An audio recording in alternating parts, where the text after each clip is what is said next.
3 warp gates behind the mineral line. So great placement by Mantok, and that's all part of the formula which won him the game. Yeah, and Mantok deciding to use the Chrono Boost on the Nexus as well as the Cybernetics core.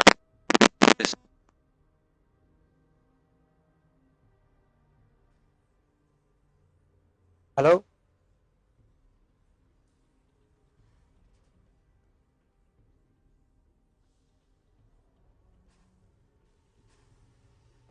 Buddy disconnected from your channel. Buddy joined your channel.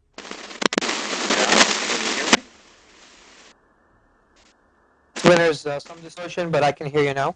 Okay, great. Sorry about that. We have a few minor difficulties, but it should be sorted out. We had it earlier too, but it only takes a couple of seconds. Nothing too bad. Nothing too bad. Yes.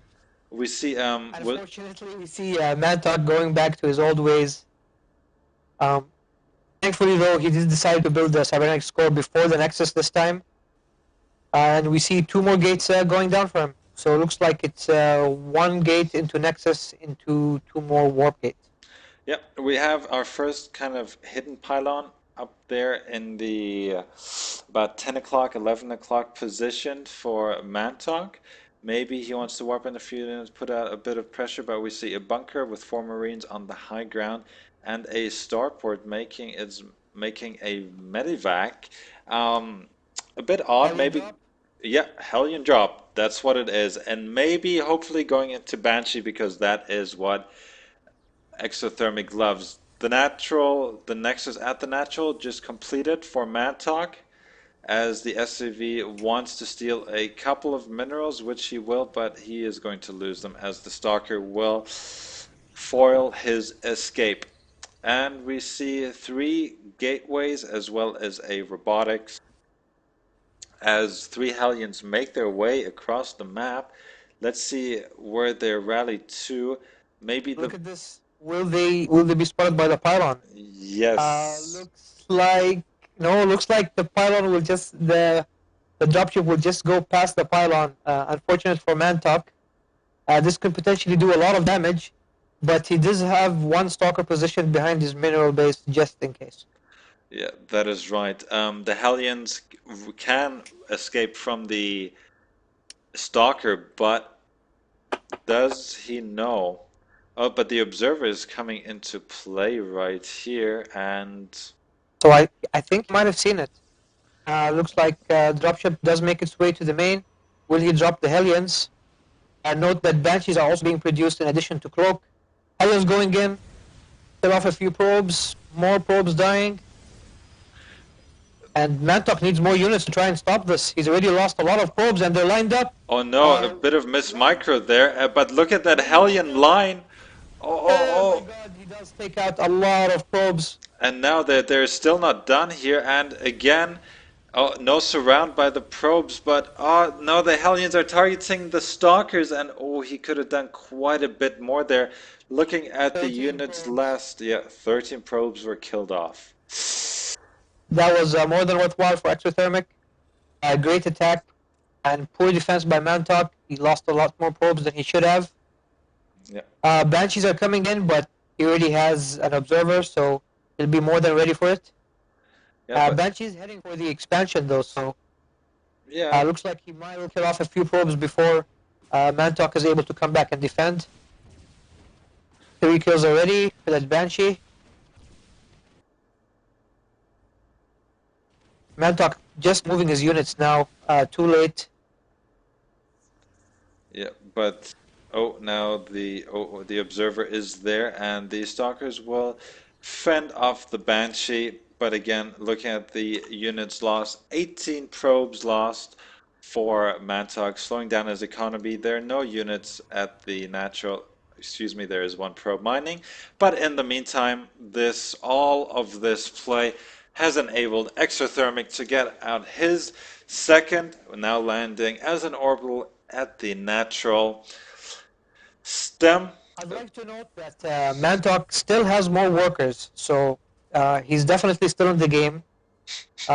He had the same supply count as Exothermic, So even though he did lose 13 probes, he's not far behind, and he's already got an observer, negating all the investment exothermic put into the Banshees with Cloak.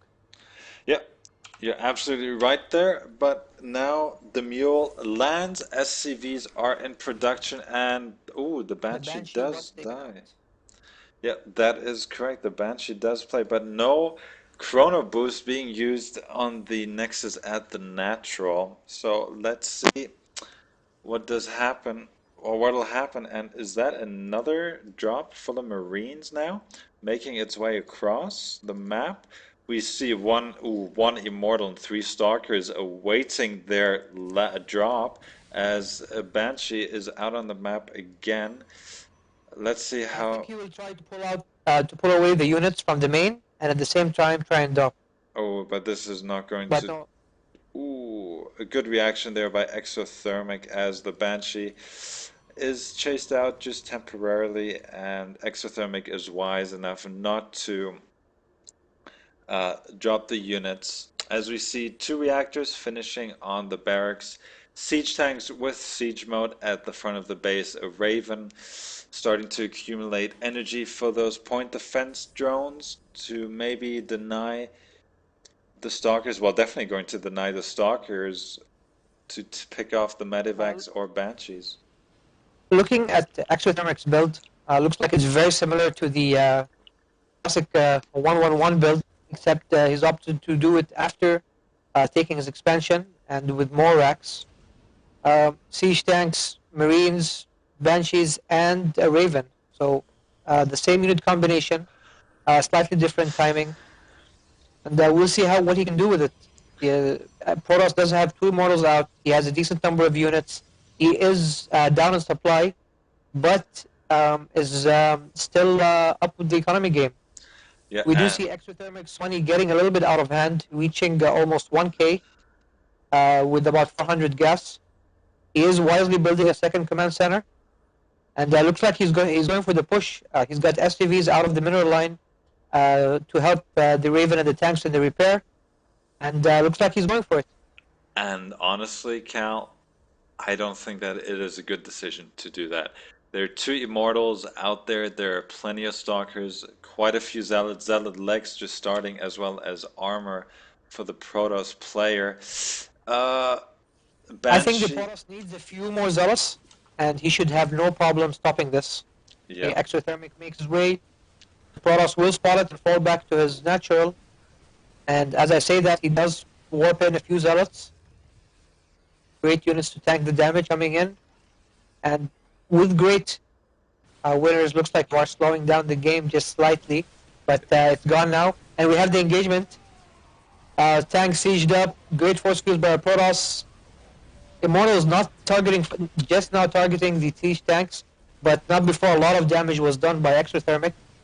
And now we have the Raven gets picked off. That is very unfortunate.